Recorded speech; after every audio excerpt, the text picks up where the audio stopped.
Amen. Tu peux sentir que non, il y a de l'oppression, tu as de prier dans ton esprit.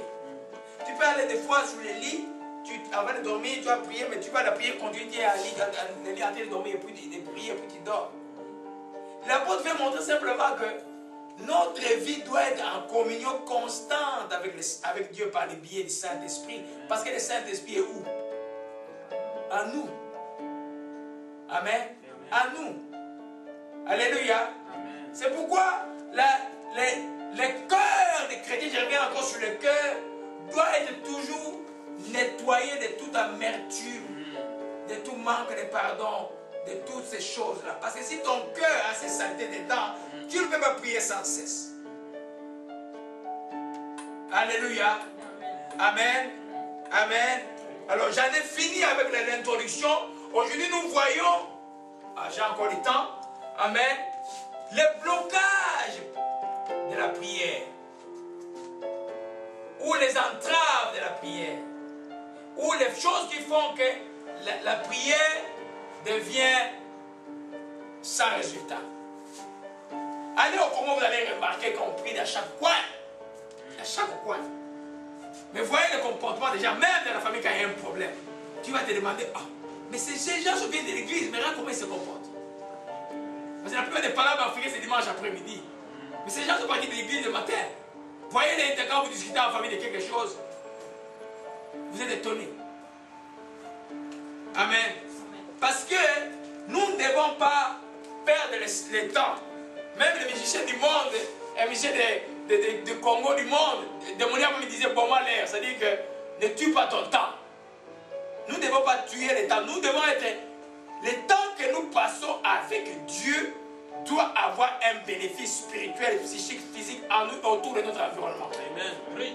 C'est pourquoi il y a les préalables que nous devons remplir pour que notre prière soit efficace. Alléluia.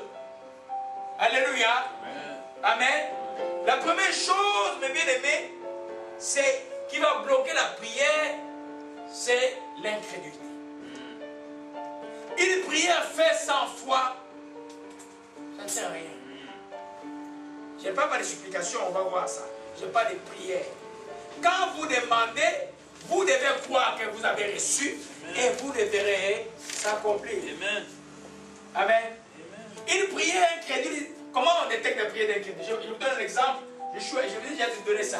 Il y a un jeune homme qui était d'une grande église de la ville qui était dans le coma.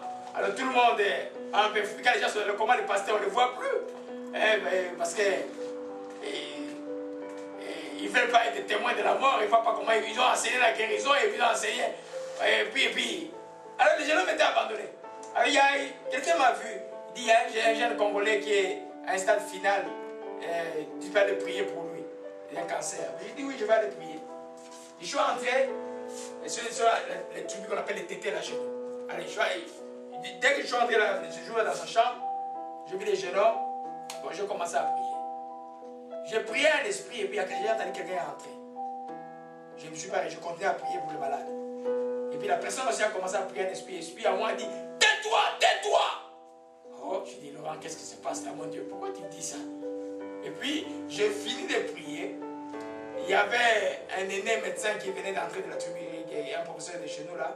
Ah, il me dit, ah docteur, comment ça va? Alors, le monsieur qui priait derrière moi, qui était comme son chef de cellule, il me demande, docteur, je crois que ça va marcher. Vous comprenez? Je dis, mais frère, toi, moi j'ai laissé ma femme et les enfants pour venir ici, pour prier pour ton.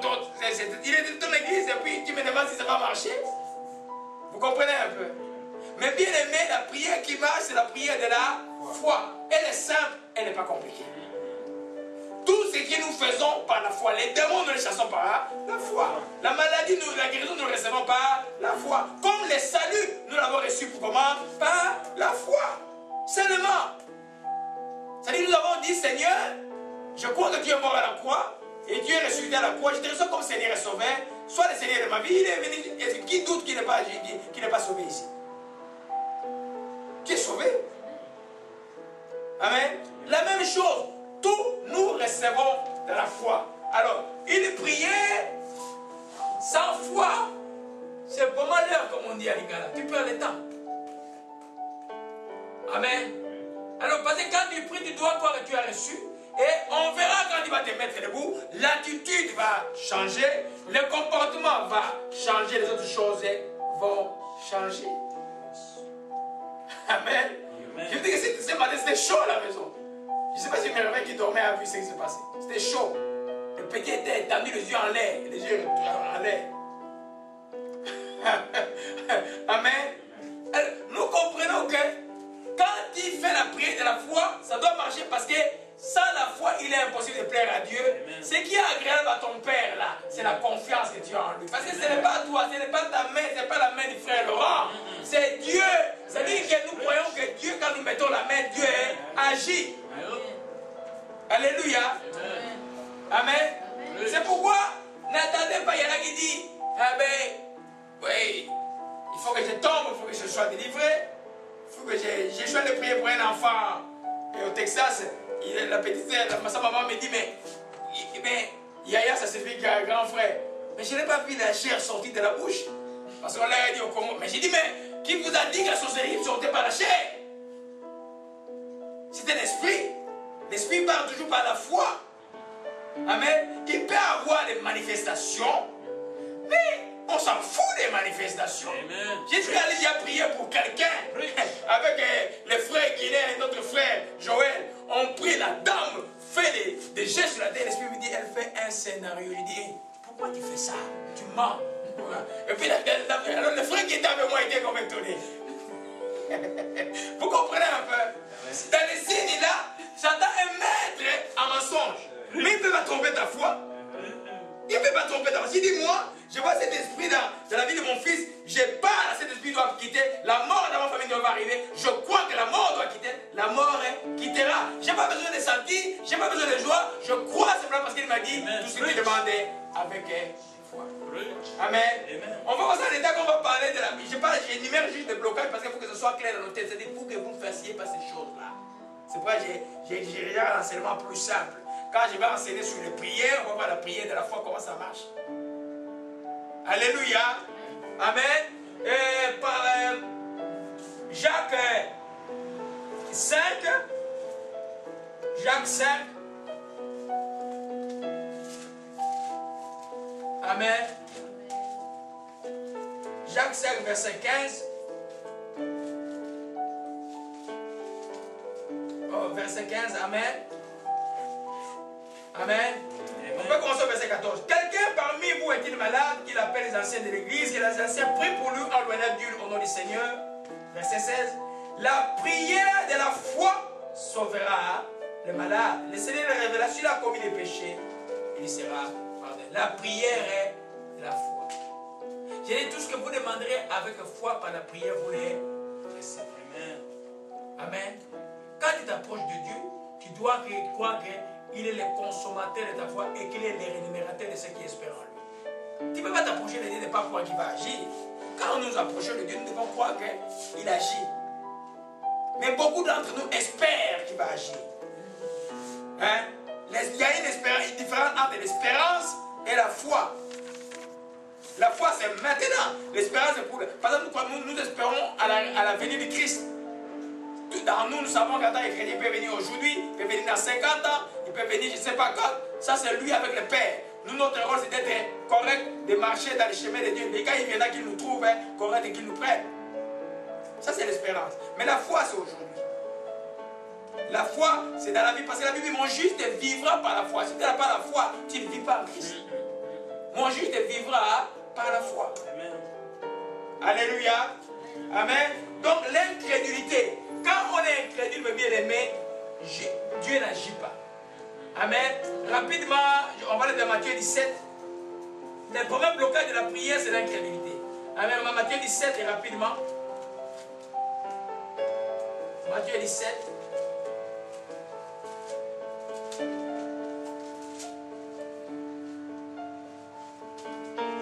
Amen.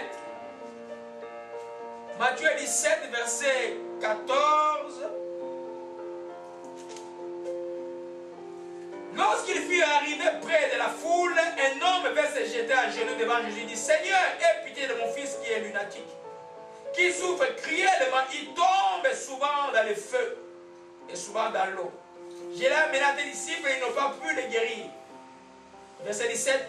Race d'incrédules et perverses, répondit Jésus. À qui Jésus s'adressait?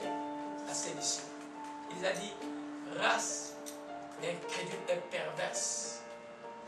C'est-à-dire que quand nous n'avons pas la foi, Dieu ne nous regarde pas. Non, Dieu ne nous regarde pas. Et il dit, il répondit, jusqu'à quand serai-je avec vous? Jusqu'à quand vous supporterai-je? Amenez-les ici. Et Jésus parla sévèrement aux démons qui sortit, l'enfant fut guéri à l'heure même. Alors les disciples s'approchaient de Jésus et lui disent en partie, pourquoi nous n'avons pas pu chasser ces démons? Jésus a répondu au verset 20, à cause de quoi? De votre incrédulité. C'est-à-dire que vous avez ordonné, vous n'avez pas cru qu'il partirait. Il y a quelqu'un qui a écrit un livre sur la délivrance que j'ai conseillé à ma femme il y a quelques années. Juste par prémonition, je sentais que je ne peux pas lire ce livre. Une dame, médecin qui venait d'être convertie, il a écrit un livre, il s'appelle Rebecca Brown, il a écrit un livre. Alors, la manière dont il faisait la délivrance, il était 6 mois avec une femme dans la chambre, dans sa maison, en train de délivrer les démons. Finalement, il a eu beaucoup de problèmes. Finalement, le Seigneur l'a repris. Il a écrit un autre livre en demandant pardon. Déjà, au Congo, tout le monde avait adopté sa méthode. Et pourtant, c'était une personne qui était née nouveau peut-être 3 ans ou 4 ans. Et puis, dans les secondes, il a demandé pardon parce que Dieu il a repris, parce que tout s'est fait par la foi. Amen. Jésus a dit simplement, c'est à cause de votre incrédulité. Je vous dis en vérité, si vous aviez de la foi comme un grain de s'élever. Les grains de s'élever, c'est petit comme ça, c'est tout petit. Parce que j'ai toujours dit la foi, dans ma propre définition, c'est une collection qualitative. Soit elle est là, elle n'est pas. Elle n'a pas besoin de la qualité. Parce qu'un grand Dieu n'a pas besoin d'une grande foi. Il a besoin d'une connexion. Amen. Amen. Si tu es connecté avec lui, et lui il agit. Amen. Amen. Viens de s'élever. Et le Seigneur continue. Vous diriez à cette montagne, transporte de là, elle ne se transporterait, rien ne vous serait impossible. Amen. Amen. Disons-nous tous maintenant, si j'ai la foi, rien ne me serait impossible. Comme j'ai la foi, rien ne me serait impossible. Amen. Amen. Simplement, nous parlons aux situations et nous parlons au nom de qui? Au nom de Jésus-Christ. Regarde, Éphésiens chapitre dit ceci que Dieu a placé Christ dans le lieu céleste à ta droite, au-dessus de toute domination, de toute autorité, de toute dignité, de tout nom qui peut se mettre, non seulement maintenant, mais encore dans les siècles à venir. Il a tout passé sous ses pieds. Christ est le chef suprême de l'Église, c'est la tête de l'Église. Qui est le corps de Christ? C'est toi qui es le corps de Christ. Amen. Alors le diable est où? Sous tes pieds. Amen. Alors tu ne dois pas avoir. Simplement, sois conscient de ta position. Parle aux situations. Parle aux situations. Alléluia. Amen. Nous sommes trop habitués à l'incrédulité. C'est pas plus de fois. Soit Dieu attend. Des fois, nous arrivons près de la foi et puis nous reculons vite. Parce qu'on a peur des risques. La foi, c'est prendre des risques. Amen. Les grands hommes d'affaires, c'est les gens qui ont pris des risques. Tu ne peux pas faire des affaires. Amen. Dieu prie à quelqu'un qui ose. C'est qui? C'est toi. Dieu t'a dit, ose mon frère. Dis d'autres choses, ces personnes-là, je vais te parler de ça après. Amen. L'Esprit a dit, ose. Amen.